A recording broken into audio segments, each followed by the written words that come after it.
io sono Livio di Gibbo Tour e oggi vi porterò a fare un giro con me. Siete pronti? Allacciate le liane! Andiamo in Lombardia, a Brescia.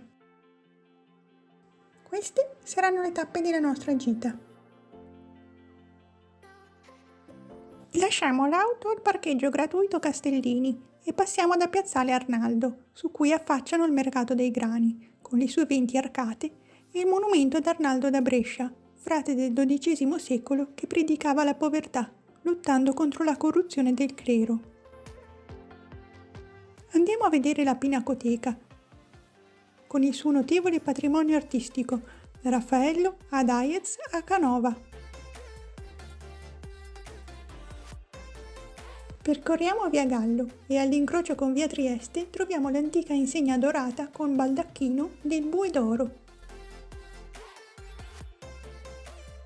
Proseguendo davanti alla Basilica Romana e al porticato del Capitolium, arriviamo al Parco archeologico di Brixia Romana, sito patrimonio UNESCO, che testimonia l'antica importanza di una delle più grandi città romane del nord Italia. Il Museo di Santa Giulia racconta 3000 anni di storia della città. Calcolate un paio d'ore per visitarlo tutto. Ora andiamo alla Biblioteca Queriniana, istituita dal Vescovo di Brescia, il cardinale Angelo Maria Querini. È aperta al pubblico nel 1750. Gratuitamente e silenziosamente osserviamo le sale di lettura con arredi e libri antichi. Passiamo dalla corte interna del Palazzo del Broletto, sede dell'amministrazione provinciale e della prefettura, con la medievale Torre del Popolo o del Pegol.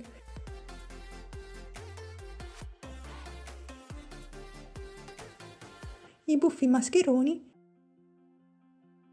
e il bel portico.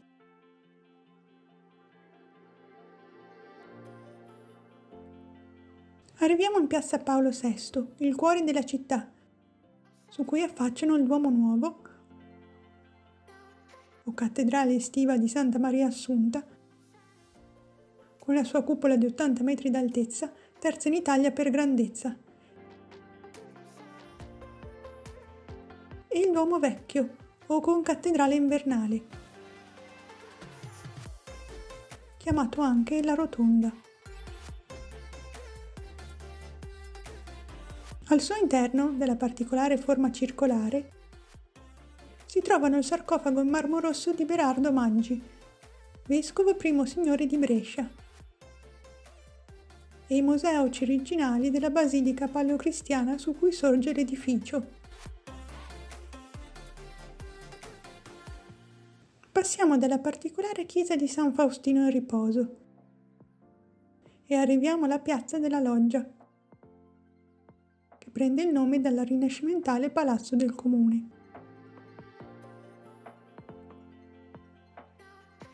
Al sabato mattina qui si svolge il mercato cittadino. Di fronte al palazzo della Loggia si trova la torre dell'orologio, con un orologio astronomico cinquecentesco, sormontato dalla campana e da Tone e Batista, i due matti delle ore che scandiscono il tempo a suon di martello. Dalla lapide in memoria delle 8 persone che persero la vita nell'attacco terrorista neofascista del 28 maggio 1974, parte una strada di 400 targhe che porta fino al castello. Sono nomi di vittime del terrorismo. Con una passeggiata di 15-20 minuti in salita, arriviamo al castello che sorge sul Colle Cilineo. Nel 1849 fu teatro delle storiche 10 giornate di Brescia. Valsero la città il nome di Leonessa d'Italia. In questa fortezza si trovano ancora tracce della Repubblica di Venezia, che per circa 400 anni dominò questa zona.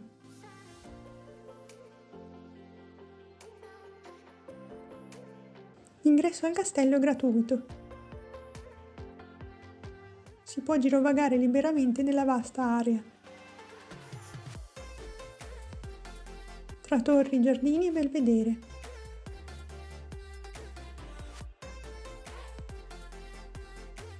Sono a pagamento solo i 2 musei del Risorgimento e delle Armi.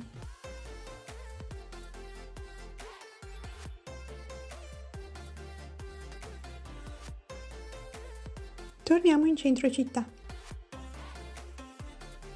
Se vi va, potete allungare un po' la strada passando dalla chiesa dei Santi Faustino e Giovita per ammirare i particolari affreschi barocchi, alcuni dei quali dipinti da Gian Domenico Tiepolo.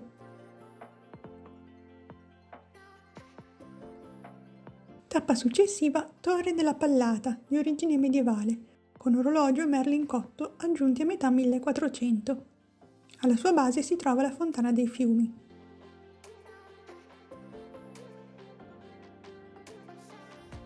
Salutiamo il Mostasù delle Cosere, il faccione a cui si dice l'imperatore Arrigo VII tagliò il naso nel 1311 per sfogare la sua ira contro i cittadini bresciani. Passiamo da Piazza della Vittoria, sorta durante una riqualificazione fascista nel 1932 sull'antico quartiere medievale. Con il torrione Ina, il primo grattacielo in Europa ad essere realizzato in cemento armato.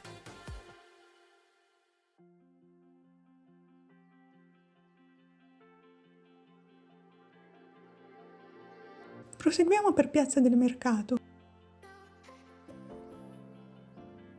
con la Fontana dell'Abbondanza, per arrivare alla chiesa di Santa Maria dei Miracoli, con la sua splendida facciata che sembra ricamata nel marmo.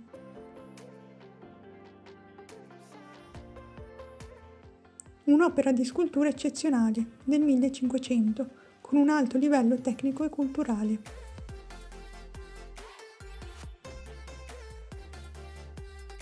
Ultima tappa a Brescia, Corso Zanardelli, su cui affaccia il Teatro Grande, i cui affreschi e stucchi si possono ammirare anche dall'elegante caffè al suo interno. Cosa mangiare a Brescia?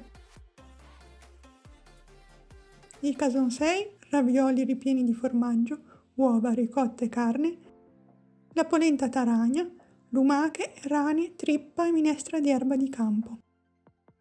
Come aperitivo il pirlo.